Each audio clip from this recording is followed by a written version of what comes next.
بسم اللہ الرحمن الرحیم بسم اللہ الرحمن الرحیم احل لکم صید البحر وطعامہ متاعا لکم وللسیارہ، تمہارے اور مسافروں کے فائدہ کے لیے سمندر کا شکار اور اس کا طعام حلال کر دیا گیا ہے۔ سورۃ مائدہ آیات مبارکہ 96۔ میرے دوستو، اس کے متعلق میں آپ کو قرآن اور حدیث کی روح سے تفسیر عرض کروں گا۔ تفسیر عرض کرنے سے پہلے میں عرض کرتا ہوں کہ ناچیز بندہ علامہ طالب حسین کرمانی بستی یاسر آباد چک مغل تحصیل میلسی ضلع وہاڑی صوبہ پنجاب پاکستان سے عرض کرتا ہوں کہ تم نے قرآن مجید کو تمام انسانوں کے کانوں تک پہنچانا ہے اور رسول اللہ صلی اللہ علیہ وآلہ وسلم کے فرمان کو پہنچانا ہے، تاکہ قیامت کے دن روز محشر میں یہ کوئی نہ کہہ سکے کہ میرے کان تک اللہ کا کلام رسول اللہ کا پیغام نہیں پہنچا۔ میرا کام ہے آپ تک پہنچا دینا اور آپ کا کام ہے لوگوں تک یہ سنا دینا، تاکہ آپ کو بھی ثواب اور مجھے بھی ثواب۔ حضرت امام احمد رحمۃ اللہ علیہ اور حضرت امام شافعی رحمۃ اللہ علیہ کے نزدیک مچھلی ہو یا کوئی سمندری جانور سب بغیر ذبح کے حلال ہے۔ آپ نے اس مسئلے کو یاد رکھا ہے، یہ امام احمد اور امام شافعی کے نزدیک یہ مسئلہ ہے، یعنی مچھلی یا کوئی سمندری جانور کوئی بھی ہے سب بغیر ذبح کے حلال ہے۔ لیکن حضرت امام مالک رحمۃ اللہ علیہ کے نزدیک، وہ بھی امام ہیں، ان کے نزدیک سمندری خنزیر کے علاوہ سب حلال ہیں، اور حضرت امام اعظم ابو حنیفہ رحمۃ اللہ علیہ کے نزدیک صرف مچھلی حلال ہے، باقی سمندری جانور حرام ہیں۔ حضرت امام ابو حنیفہ رحمۃ اللہ علیہ فرماتے ہیں کہ مچھلی کے علاوہ باقی سمندری جانوروں سے گھن آتی ہے، اور گھناؤنے جانوروں جو کوئی گھناؤنے جانور ہیں حرام ہیں۔ قرآن مجید میں اللہ تبارک و تعالی نے حکم فرمایا ہے وَيُحَرِّمُ عَلَيْكُمُ الْخَبَائِثَ، سورۃ اعراف آیات مبارکہ 157، اور ناپاک چیزیں آپ ان پر حرام کرتے ہیں، یعنی جو سمندری ناپاک چیزیں ہیں وہ تمام چیزیں جو ہیں مچھلی کے علاوہ امام اعظم ابو حنیفہ رحمۃ اللہ علیہ نے ان پر فتویٰ دیا کہ وہ حرام ہے۔ امام احمد رحمۃ اللہ علیہ نے قرآن مجید کی اس آیات مبارکہ سے استدلال کیا ہے، اور اس حدیث سے کہ نبی صلی اللہ علیہ وآلہ وسلم نے فرمایا سمندر کا پانی پاک کرنے والا ہے اور اس کا مردار حلال ہے۔ یہ حدیث جو میں نے آپ کی خدمت میں عرض کی ہے، یہ سنن ابو داؤد میں موجود ہے۔ اور ان کے علاوہ امام احمد رحمۃ اللہ علیہ فرمایا کہ یہ حدیث جو حدیثوں سے 100 حدیثوں سے بہتر ہے۔ حضرت عبداللہ بن عباس رضی اللہ تعالی عنہ نے فرمایا سمندر کے طعام سے مراد سمندر کے مردار جانور ہیں، البتہ جو جانور طبیعی موت سے مر کر سطح آب کے اوپر آ جائیں وہ بدبودار ہو جاتا ہے، اس کا کھانا جو ہے فرماتے ہیں بدبو کی وجہ سے مکروہ ہے۔ ایک مکروہ تنزیہ ہوتا ہے حلال کے نزدیک، ایک مکروہ تنزیہ ہوتا ہے وہ حرام کے نزدیک ہوتا ہے۔ حضرت علامہ قطبی رحمۃ اللہ علیہ نے قرآن مجید فرقان حمید کی تفسیر کی ہے، اس کا حوالہ میں آپ کی خدمت میں پیش کرتا ہوں۔ حضرت امام مالک رحمۃ اللہ علیہ کے نزدیک قرآن مجید کے حکم عام کی سنت ہے، اور علامہ قطبی رحمۃ اللہ علیہ آپ کی خدمت میں یہ عرض کرتا چلوں کہ یہ مالکی امام مالک کے تابعدار ہیں، ان کی پیروی کرنے والے ہیں، مالکی ہیں۔ وہ فرماتے ہیں کہ تخصیص جائز نہیں ہے، اس لیے کہ اگر ٹڈی اپنی طبیعی موت سے مر جائے تو اس کا کھانا اور اس کے نزدیک جائز نہیں ہے۔ ٹڈی جو اٹھتی ہے بغیر ذبح کے کھائی جاتی ہے، وہ فرماتے ہیں کہ وہ خود مر جائے، ایک پکڑتے ہیں پھر مر جاتی ہے، لیکن کہتے ہیں کہ طبیعی یعنی خود مر جائے تو اس کا کھانا فرماتے ہیں ناجائز ہے۔ کیونکہ وہ خشکی کا شکار ہے اور بغیر ذبح کے اللہ تعالیٰ نے صرف سمندر کا شکار حلال کیا ہے۔ اور امام اعظم ابو حنیفہ رحمۃ اللہ علیہ فرماتے ہیں، اور امام شافعی رحمۃ اللہ علیہ اور امام احمد بن حنبل رحمۃ اللہ علیہ کے نزدیک مچھلی اور ٹڈی کو بغیر ذبح کے کھانا جائز ہے، اور ان کی دلیل یہ حدیث ہے جو میں نے آپ کی خدمت میں پیش کی ہے۔ یہ جامع الاحکام ہے، تفسیر قرآن مجید فرقان حمید کی لکھی ہے علامہ قرطبی نے۔ میرے دوستو، ابن ماجہ میں حدیث موجود ہے، حضرت عبداللہ بن عمر رضی اللہ تعالی عنہ بیان کرتے ہیں کہ رسول اللہ صلی اللہ علیہ وآلہ وسلم نے ارشاد مبارک فرمایا، ہمارے لیے وہ مردار اور وہ خون حلال کیے گئے ہیں، رہے مردار تو وہ مچھلی اور ٹڈی ہیں، اور رہے وہ دو خون وہ کلیجی اور تلی ہے، یعنی کلیجی بھی ہمارے لیے حلال ہے اور تلی بھی ہمارے لیے حلال ہے جو جانوروں میں ہوتی ہے، اور ٹڈی اور ان کے علاوہ مچھلی ہمارے لیے حلال ہے۔ اس حدیث کو امام احمد، امام دارقطنی رحمۃ اللہ علیہ نے بھی روایت کیا ہے، اور سنن دارقطنی میں بھی یہ حدیث موجود ہے جو میں نے آپ کی خدمت میں پیش کی ہے۔ اب میں آپ کو عنبر کے متعلق عرض کرتا ہوں کہ عنبر کیا چیز ہے، کیونکہ اللہ تبارک و تعالیٰ نے فرمایا کلوا من طیبات کہ تم پاک چیزیں کھاؤ، اس لیے حرام اور حلال کے مسائل میں آپ کی خدمت میں پیش کر رہا ہوں۔ عنبر کیا چیز ہے؟ پنسار میں عنبر ملتا ہے، خوشبو ہوتی ہے اس میں۔ عنبر کے متعلق میں آپ کی خدمت میں عرض کرتا ہوں کہ عنبر کیا چیز ہے۔ حضرت علامہ قرطبی رحمۃ اللہ علیہ جو ہے وہ فرماتے ہیں عنبر کے متعلق، اسی طرح حضرت جابر کی عنبر کے متعلق حدیث بھی ہے جس کی سند بالکل صحیح ہے، اور وہ عموم قرآن مجید کی تخصیص کرتی ہے، اس کو امام بخاری اور امام مسلم نے روایت کیا ہے۔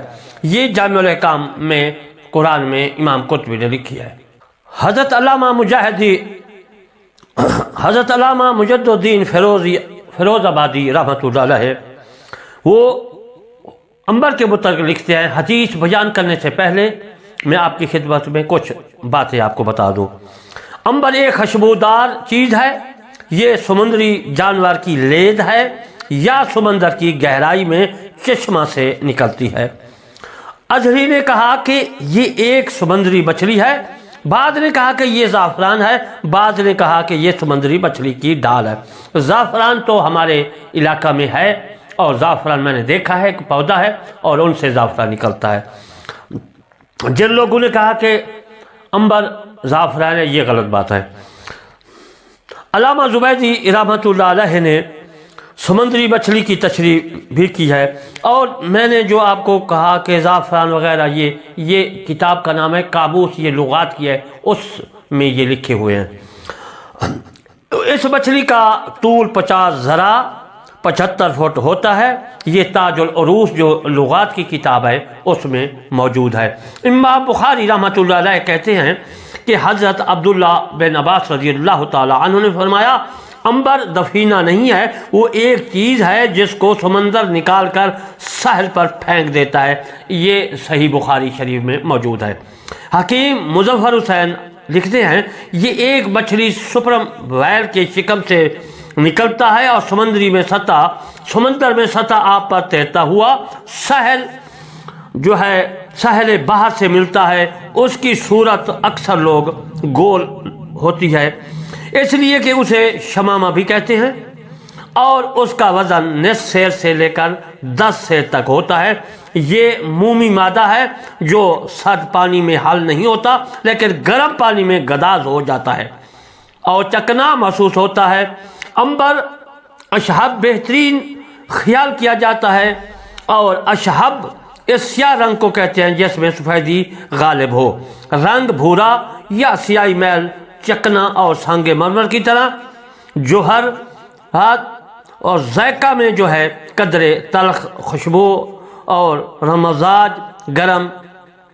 مزاج اس کا گرم اور خشک مقام پیدائش سپرم ویل برازیل، امریکہ کے جنوبی ساحل جو ہے بحر ہند اور خلیج بنگال میں پائی جاتی ہے۔ اس کی تجارت کے مرکز جو ہے ممباسا اور دارالسلام میں افعال استعمال، اور مفرہ اور مکوی قلب دماغ ہے جو اس کو تقویت دیتا ہے۔ زیادہ تر اعصاب، دماغ اور قلب کے امراض میں استعمال کیا جاتا ہے۔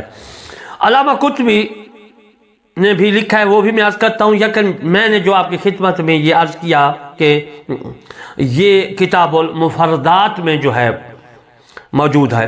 علامہ قطبی رحمۃ اللہ علیہ نے عنبر کے متعلق جن حدیثوں کا ذکر کیا وہ یہ ہے، امام مسلم میں روایت ہے، حضرت جابر رضی اللہ تعالیٰ عنہ بیان کرتے ہیں کہ ہمیں رسول اللہ صلی اللہ علیہ وآلہ وسلم نے حضرت ابو عبیدہ کی قیادت میں بھیجا۔ ہم قریش کے قافلہ کو تلاش کر رہے تھے اور جو ہے زاد راہ میں ہمارے پاس صرف کھجوروں کی ایک تھیلی تھی۔ حضرت ابو عبیدہ رحمۃ اللہ علیہ رضی اللہ تعالیٰ عنہ ہمیں ہر روز ایک قریش کے ایک کھجور دیتے تھے۔ راوی نے پوچھا کہ آپ اس ایک کھجور کو کس طرح کھاتے تھے؟ حضرت جابر رضی اللہ تعالیٰ عنہ نے کہا، ہم اس کو اس طرح چوستے تھے جس طرح بچہ چوستا ہے، پھر ہم اس کے بعد پانی لے لیتے تھے تو ہمیں ایک دن اور رات کے لیے کافی ہوتی تھی، اور ہم لاٹھیوں سے درختوں کے پتے جھاڑتے پھر اس کو پانی میں بھگو کر کھا لیتے تھے۔ ایک دن ہم ساحل سمندر پر گئے، وہاں کنارے پر ایک بڑے ٹیلے کی مانند کوئی چیز پڑی ہوئی تھی۔ ہم اس کے پاس گئے، دیکھا وہ ایک جانور ہے جس کو عنبر کہا جاتا تھا۔ حضرت ابو عبیدہ نے کہا کہ یہ مردار ہے، پھر کہا نہیں، ہم رسول اللہ صلی اللہ علیہ وآلہ وسلم کے نمائندے ہیں اور اللہ کے راستے میں ہیں، اور تم لوگ حالت اضطرار میں ہو، 100 اس کو کھا لو۔ ہم لوگ 300 تھے اور وہاں ایک ماہ ٹھہرے تھے اور اس کو کھا کر ہم موٹے ہو گئے تھے۔ مجھے یاد ہے کہ ہم نے اس کی آنکھ کے ڈھیلے سے مشکوں سے بھر بھر کر اس جانوروں سے چربی نکالی تھی اور اس میں سے بیل کے برابر گوشت کے ٹکڑے کاٹتے تھے۔ حضرت ابو عبیدہ نے ہم میں سے 13 آدمیوں کو لے کر اس کی آنکھوں کے ڈھیلے میں بٹھا دیے اور اس کی ایک پسلی کو کھڑا کیا اور سب سے بڑے اونٹ کی بیٹ پر کچاوا کس کر اس کے نیچے سے گزار لیا، اور اس کے گوشت کو ابال کر ہم نے زاد راہ تیار کر لیا۔ مدینہ پہنچے کے بعد ہم رسول اللہ صلی اللہ علیہ وآلہ وسلم کی خدمت میں حاضر ہوئے اور آپ سے اس کے متعلق پوچھا۔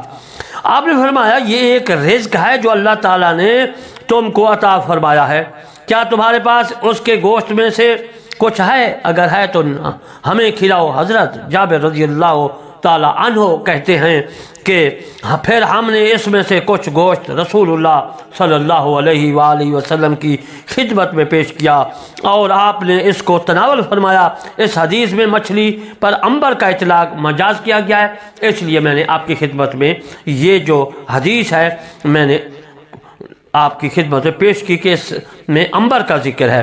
اس حدیث کو امام بخاری نے بھی روایت کیا ہے، صحیح بخاری میں حدیث موجود ہے۔